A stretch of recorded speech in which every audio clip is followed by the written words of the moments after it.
କରି ସପ୍ତମ ଘରେ ଯଦି ଆପଣଙ୍କର ଦ୍ୱାଦଶ ଘରର ସ୍ୱାମୀ ଥିବେ ତେବେ ଆପଣଙ୍କର ସ୍ୱାମୀ କିମ୍ବା ସ୍ତ୍ରୀ ଜରିଆରେ ଖର୍ଚ୍ଚ ହେବ କିମ୍ବା ହାନି ହେବ।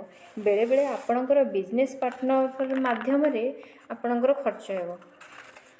ଅଷ୍ଟମ ଘରେ ଦ୍ୱାଦଶ ଘରର ସ୍ୱାମୀ ଥିଲେ ଦୀର୍ଘକାଳୀନ ରୋଗ ପାଇଁ ବହୁ ଟଙ୍କା ଖର୍ଚ୍ଚ କରିବାକୁ ପଡ଼ିଥାଏ। ତନ୍ତ୍ର ମନ୍ତ୍ର ଗୁଣିଗାରେଡ଼ି ଜ୍ୟୋତିଷ ଆଦିରେ ଆପଣଙ୍କୁ ଖର୍ଚ୍ଚାନ୍ତ ହେବାକୁ ପଡ଼େ। ଏହି ସମ୍ବନ୍ଧୀୟ ଏଠାରେ ଲସ୍ ମଧ୍ୟ ହୁଏ। ନବମ ଘରେ ଯଦି ଦ୍ୱାଦଶ ଘରର ସ୍ୱାମୀ ଥିବେ ତେବେ ପିତାଙ୍କ ପାଇଁ ଉଚ୍ଚ ଶିକ୍ଷା ପାଇଁ ଏବଂ ତୀର୍ଥଯାତ୍ରା ପାଇଁ ଆପଣଙ୍କୁ ବହୁ ଟଙ୍କା ବ୍ୟୟ କରିବାକୁ ପଡ଼ିଥାଏ। ଦ୍ୱାଦଶ ଘରର ସ୍ୱାମୀ ଯଦି ଦଶମ ଘରେ ଥିବେ ତେବେ କର୍ମକ୍ଷେତ୍ରରେ ବହୁ ଲସ୍ର ସମ୍ମୁଖୀନ ହୁଅନ୍ତି। କର୍ମ ସଂସ୍ଥାନ ପାଇଁ ବହୁ ଖର୍ଚ୍ଚାନ୍ତ ହେବାକୁ ପଡ଼ିଥାଏ।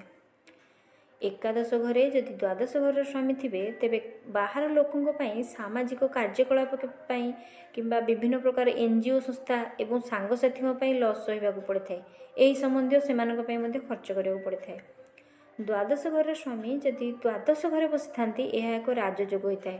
ଏଠାରେ ଦୂରଯାତ୍ରା ବିଦେଶ ଯାତ୍ରା ଧର୍ମକ୍ଷେତ୍ର ଆଦିରେ ଟଙ୍କା ଖର୍ଚ୍ଚ କରିବାକୁ ପଡ଼ିଥାଏ ଏବଂ ବିଭିନ୍ନ ପ୍ରକାର ନୂତନ ଧରଣର ଇଲେକ୍ଟ୍ରୋନିକ୍ସ ଜିନିଷ ଆପଣଙ୍କର ଇଚ୍ଛା ପୂରଣ ଆଦି ଯାହା ଆପଣ ଇଚ୍ଛା କରୁଥିବେ ସେସବୁ ମଧ୍ୟରେ ମଧ୍ୟ ଖର୍ଚ୍ଚ କରିଥାନ୍ତି। ଏହିପରି ଆପଣମାନେ ଜାତକରେ ଦ୍ୱାଦଶ ଘରର ସ୍ୱାମୀ ଯେଉଁଠି ଥିବେ ସେହି କାରକ ଅନୁଯାୟୀ ଆପଣଙ୍କର ଖର୍ଚ୍ଚ ହେଉଥିବ। ତେଣୁ ଆପଣମାନେ ଯଦି ନିଜ ନିଜର ଜାତକକୁ ଦେଖିଥିବେ ତେବେ ଖୁବ୍ ସହଜରେ ଆପଣ ଜାଣିପାରିବେ ଆପଣଙ୍କର ଅଧିକାଂଶ ଟଙ୍କା କାହା ଉପରେ ଖର୍ଚ୍ଚ ହେଉଛି।